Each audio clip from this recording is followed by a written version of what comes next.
Galera, acaba de sair o One Piece capítulo 1147, mais uma vez os Mugiwaras decepcionando, hein? Quer saber tudo o que rolou? Vem comigo nesse vídeo que eu te trouxe tudo.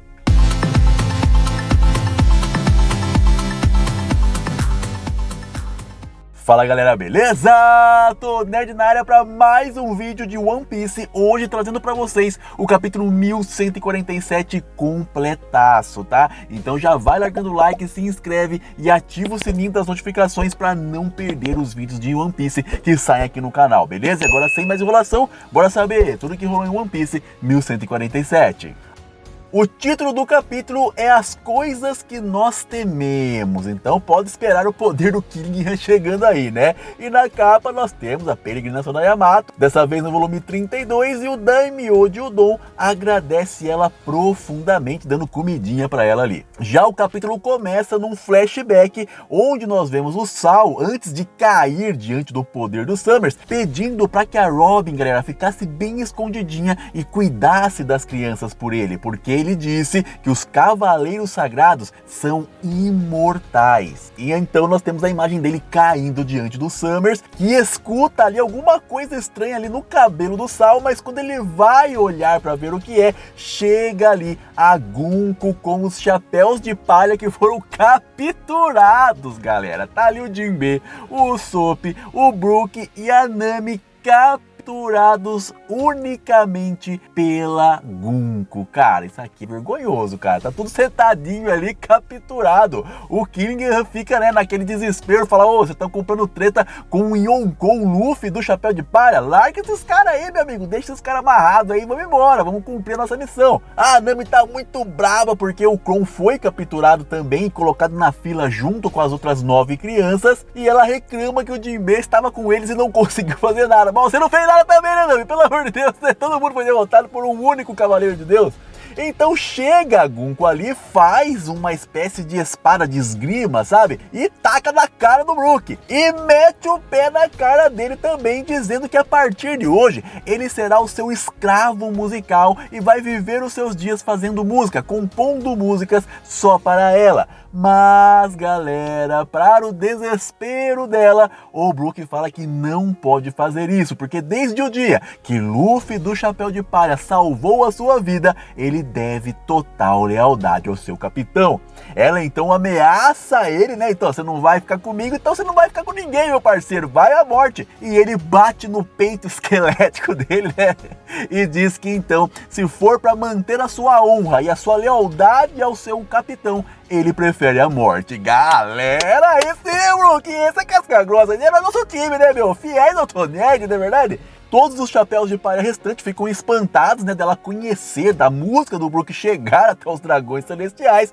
E então o Summers fala pra ela deixar quieto, pra Gunko largar a mão, porque ele não quer arrastar treta pra um Yonkou, galera. Ou seja, esses três aí realmente são do baixo escalão dos Cavaleiros de Deus. Os mais poderosos não estão aqui, olha. Mesmo sendo os mais fracos, estão fazendo um estrago em Elbaf, né, galera? Que é uma nação muito poderosa. Então, você já vê aí que eles não são tão fortes, não arriscam enfrentar um único Yonkou, mas também conseguem ali fazer muita estrago, muita bagunça contra os gigantes. A Gunko então decide meter uma bica na cara do Brook, jogando ele pra longe, enquanto os demais Mugiwaras ficam desesperados com a cena. O Summers então pergunta pro Killing se a transmissão está pronta, né, para ele poder começar a falar com todos os gigantes de Elbaf, e o Killing dá sim o sinal de ok. E então o Summers começa a falar qual que é as condições para que eles mantenham os filhos dos gigantes, as crianças de Elbaf vivas.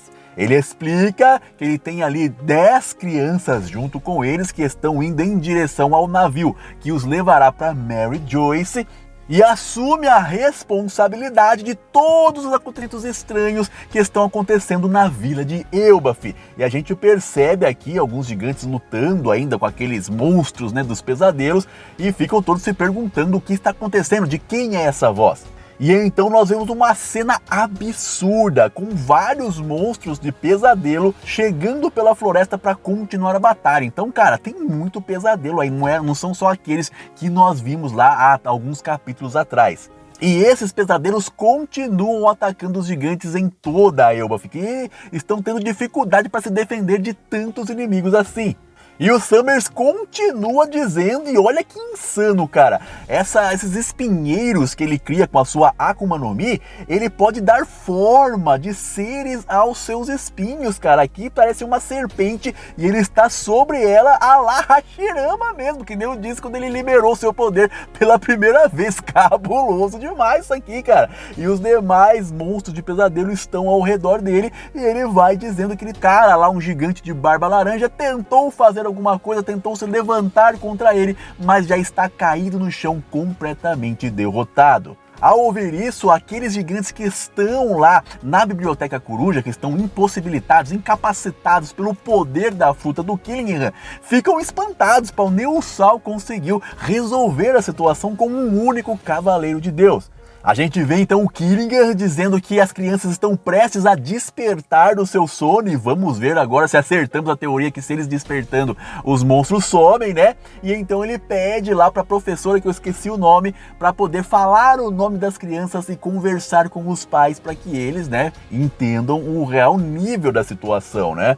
Então a cena corta lá para as crianças que continuam caminhando, sendo guiadas por uma das flechas da Gunko, e eles despertam do seu sono. Todas as crianças agora estão acordadas, mas não conseguem controlar os seus corpos. Estão indo em direção à vila, né, da escola para a vila, onde está atracado o barco dos Cavaleiros de Deus, que vai transportá-los até Mary Joyce. A criançada grita, reclama, eu quero minha mãe, eu quero ir pra casa, o que tá acontecendo comigo? E o Crow, que está ali na frente deles, fala pra eles parar de mimimi, porque ele é um guerreiro e ele vai livrar os seus amigos dessa situação. Mas quando ele fala isso, aparecem os monstros de pesadelo do lado deles e o Crow grita: ah, meu Deus do céu, eu não sou guerreiro mais não. Ele não falou isso, mas acho que ele pensou, viu? Então tá aqui a resposta, né? E mesmo as crianças acordando, os pesadelos continuam, né, galera? Então tá complicado. Pode ser também que esses pesadelos que ficaram são das crianças que estão dormindo ainda lá na escola Coruja, na biblioteca Coruja. Pode ser, na escola Walrus, na verdade, né? Pode ser, galera. Então tá aquela interpretativo ainda, beleza? O poder do Killingham. A cena corta lá para a floresta, onde nós vemos a tripulação de Dory e Brog, que estão ali com dificuldades para vencer alguns monstros de pesadelo que parecem as esposas deles. Eles estão sendo atacados pelas mulheres dos caras, os caras têm medo da mulher, não tem que fazer, né? Esse aí é casca grossa de verdade. E então, galera, nós vendo esse quadro aqui, realmente, porque as crianças são filhos dos gigantes, né? Então as crianças têm medo da mãe.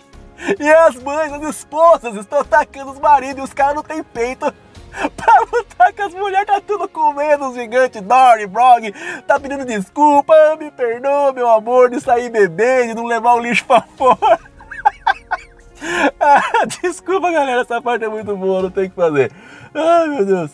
E com isso, então, né, as esposas pesadelo conseguiram derrubar o barco Sval dos piratas gigantes. Galera, aí complicou a situação, né? Não tem jeito não. O Summers aproveita que ele vê o barco caindo, né, ali em meio à floresta, explodindo, coisa e tal, e fala: bom, a tripulação pirata gigante que vocês têm tanto orgulho acaba de cair ali na floresta, já era, não estão mais para combate. E o Summers então se dirige ao Jaru, galera, chamando ele de lendário guerreiro da montanha, e fala que como o rei Harold não está presente, ele será o representante de Elbaf. A gente vê então a Ripley correndo ali com o Frank em suas mãos, não acreditando, tanto o Hélio e o Jaru não estão acreditando que os guerreiros foram, né, que os piratas guerreiros foram derrotados, que eles são a força mais absurda ali, praticamente do mundo de One Piece. E o Summers continua explicando pro Jaru quais são os objetivos dos Cavaleiros de Deus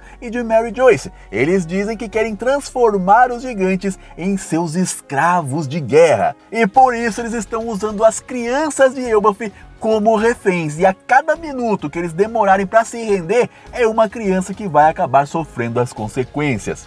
A gente tem ali um mapa, né, desenhado pelo Oda, mostrando todo o posicionamento de onde estão cada foco que tá rolando neste arco de Elbaf. E então nós vemos que o Kirin conseguiu, né, forçar a professora lá da escola Walrus a dizer ali o nome das crianças. A primeira criança é a Ilvia, e ela é um monte de tara aqui, neta do Jaru, que fica desesperado ao saber que ela foi sequestrada. E ela continua dizendo o nome das crianças. Uma delas, que é o Olav, é neto de um dos tripulantes ali de Dory Brog. E nós temos um quadrinho pequenininho mostrando que os gigantes ainda estão para jogo, tá, galera? É lógico que uma queda daquela não ia derrotar os caras, né? E ao ouvir o nome dos seus filhos, galera, os gigantes ficam desesperados. Eles não sabem mais o que fazer. Tem filhos, netos, tataranetos, todos ali no controle dos Cavaleiros de Deus, o que deixa toda a vila de Elbaf em apuros, em pânico. E o engraçado aqui, galera, é que uma das crianças, que é o Bait,